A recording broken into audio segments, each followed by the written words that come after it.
Assalamualaikum warahmatullahi wabarakatuh. Perkenalkan, nama saya Carla Anastasia Nova. Saya dari kelas 11 BR2. Pada kesempatan kali ini, saya akan mempresentasikan poster saya yang berjudul Jejak Jepang di Indonesia, yang membahas masuknya Jepang ke dalam Indonesia serta proses kedatangannya dan dampak positif atau negatif yang ditimbulkan bagi bangsa Indonesia. Apakah kalian sudah tahu mengapa Jepang datang ke dalam Indonesia? Masuknya Jepang ke Indonesia tidak terjadi tanpa alasan. Pada saat Perang Dunia Kedua, Jepang membutuhkan sumber daya alam untuk industri atau perang militernya dan mendukung kekuatan militernya.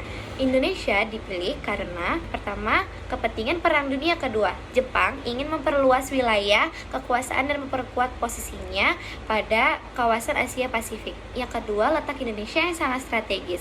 Indonesia berada di jalur perdagangan dan militer yang sangat penting, sehingga menguntungkan Jepang secara perekonomian dan pertahanan. Yang ketiga, kekayaan sumber daya alam. Di Indonesia banyak sekali sumber daya alam yang sangat dibutuhkan Jepang untuk keperluan perang. Bagaimana proses masuknya Jepang ke Indonesia?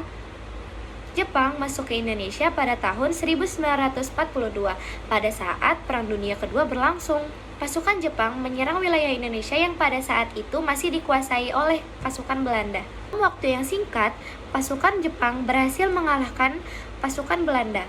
Pada akhirnya, Belanda menyerah kepada Jepang pada Perjanjian Kalijati pada tanggal 8 Maret 1942. Dan pada saat itu, Indonesia resmi berada di bawah pendudukan Jepang hingga 1945.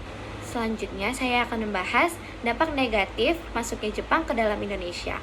Penduduk Jepang membawa banyak sekali penderitaan kepada bangsa Indonesia, antara lain, yang pertama, kerja paksa atau romusha, yang banyak sekali mengakibatkan penderitaan kepada bangsa Indonesia hingga mengakibatkan meninggal dunia.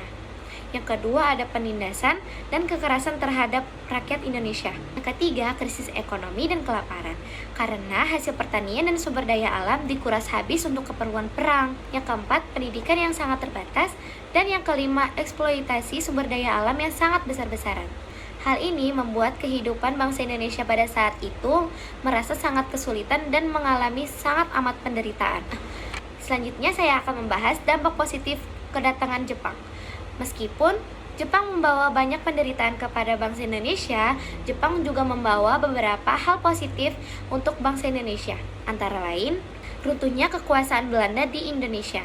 Yang kedua, ada latihan kepemimpinan dan kedisiplinan bagi bangsa Indonesia. Yang ketiga, meningkatkan kesadaran akan persatuan dan nasionalisme. Yang keempat, peran pemuda semakin meningkat secara organisasi maupun pelatihan militer. Nah, pengalaman tersebut menjadi hal penting bagi bangsa Indonesia dalam memperjuangkan kemerdekaan.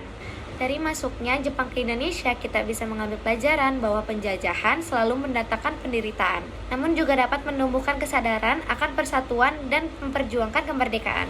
Demikian presentasi yang dapat saya sampaikan. Wassalamualaikum warahmatullahi wabarakatuh.